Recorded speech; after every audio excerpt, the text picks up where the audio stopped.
يا نفس إن لم تظهري የከርበላ ጀግናና የእውነት ሰማዕት። ሰላሙ አለይኩም ወራህመቱላሂ ወበረካቱሁ። ዛሬ በእስልምና ታሪክ ውስጥ ልብን ከሚያንቀጠቅጡ ዓይንን በእንባ ከሚሞሉና ትውልድን በትምህርት ከሚያኖሩ ታሪኮች መካከል ስለሚገኘው የኢማም ሁሴን ኢብን ዓሊ ረዲየላሁ ዐንሁ ታሪክ እንነጋገራለን። ኢማም ሁሴን ማን ነበሩ? እሳቸው የነቢዩ ሙሐመድ ሰለላሁ ዐለይሂ ወሰለም የልጅ ልጅ ናቸው። የፋጢመቱ ዘህራ ረዲየላሁ ዐንሃና የዓሊ ብን አቢ ጣሊብ ረዲየላሁ ዐንሁ ልጅ ናቸው። ነቢዩ ሰለላሁ ዐለይሂ ወሰለም ሁሴንን በልዩ ፍቅር ይወዷቸው ነበር። አንድ ጊዜ ነቢዩ ሰለላሁ ዐለይሂ ወሰለም ሁሴንን በእጃቸው ይዘው ሁሴን ከኔ ነው እኔም ከሁሴን ነኝ ብለው ተናገሩ። በሌላ ሐዲስም ሐሰንና ሁሴን የጀነት ወጣቶች መሪዎች እንደሆኑ ተገልጿል። ስለዚህ ሁሴን በእስልምና ታሪክ ታላቅ ሰው ነው። የነቢዩ ሰለላሁ ዐለይሂ ወሰለም የቤተሰብ አባል፣ የሰሃቦች ትውልድ ክቡር አባልና የኡማው ታላቅ ምሳሌ ነበሩ። ከነቢዩ ሰለላሁ ዐለይሂ ወሰለም ህልፈት በኋላ ዓመታት አለፉ። እስላማዊቷ መንግስት በጣም ተስፋፋች። ነገር ግን ከጊዜ ወደ ጊዜ ፖለቲካዊ ውዝግቦች መታየት ጀመሩ። በ60ኛው ዓመተ ሂጅራ የኸሊፋ ሙዓዊያ ኢብን አቢ ሱፊያን ህልፈት ተከትሎ ልጃቸው የዚድ ለስልጣን ቀረበ።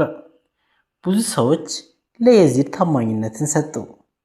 ነገር ግን ኢማም ሁሴን ረዲየላሁ ዐንሁ ይህንን ጉዳይ በጥንቃቄ ተመለከቱ።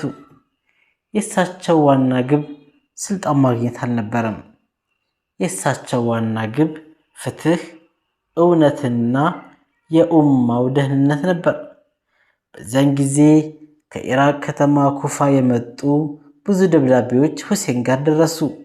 ወደኛ ኑ፣ እኛ ከእርሶ ጋር ነን፣ እርሶን እንደግፋለን ብለው ጻፉ። ኢማም ሁሴን እነዚህን መልእክቶች ካገኙ በኋላ ወደ ኩፋ ለመሄድ ወሰኑ። ከቤተሰባቸው፣ ከልጆቻቸው፣ ከዘመዶቻቸውና ከጥቂት ታማኝ ባልደረቦቻቸው ጋር ጉዞ ጀመሩ።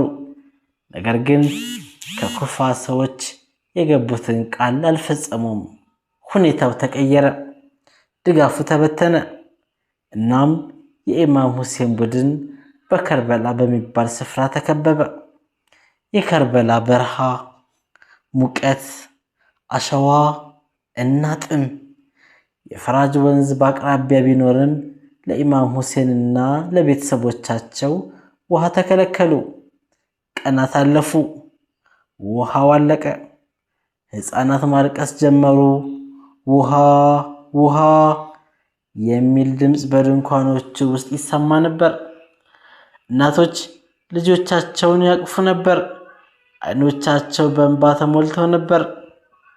ነገር ግን ኢማም ሁሴን አልተሸነፉም። በሙሐረም 10ኛው ቀን በአሹራ ቀን የመጨረሻው ፈተና መጣ።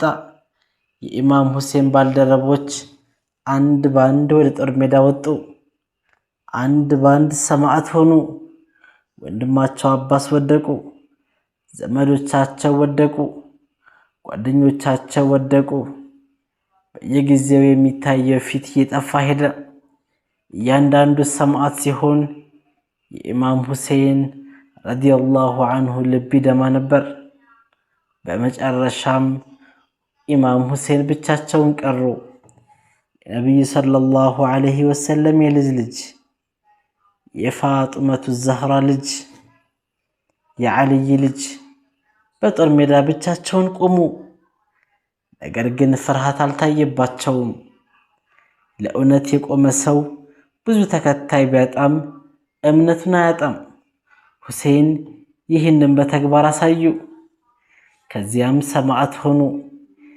የከርበላ ታሪክ የስልጣን ታሪክ ብቻ አይደለም፣ የእውነትና የመርህ ታሪክ ነው። የመስዋዕትነት ታሪክ ነው። ኢማም ሁሴን ስልጣንን ለማግኘት አልሞቱም። የእሳቸው ስም ለመታወስ አልሞቱም። እውነትን ለመጠበቅ ሞቱ። መርህን ለማስከበር ሞቱ። የአላህን ቃል ከዓለማዊ ፍላጎት በላይ ለማስቀመጥ ሞቱ። ከ1400 ዓመታት በኋላ አልፈዋል። ግን የከርበላ ስም አልጠፋም።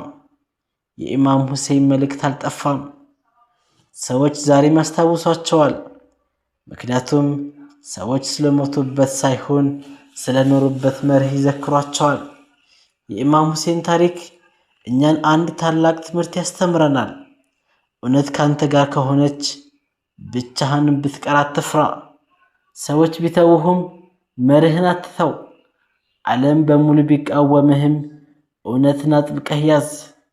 ይህ የከርበላ መልእክት ነው። ይህ የኢማም ሁሴን ረዲየላሁ ዐንሁ መልእክት ነው።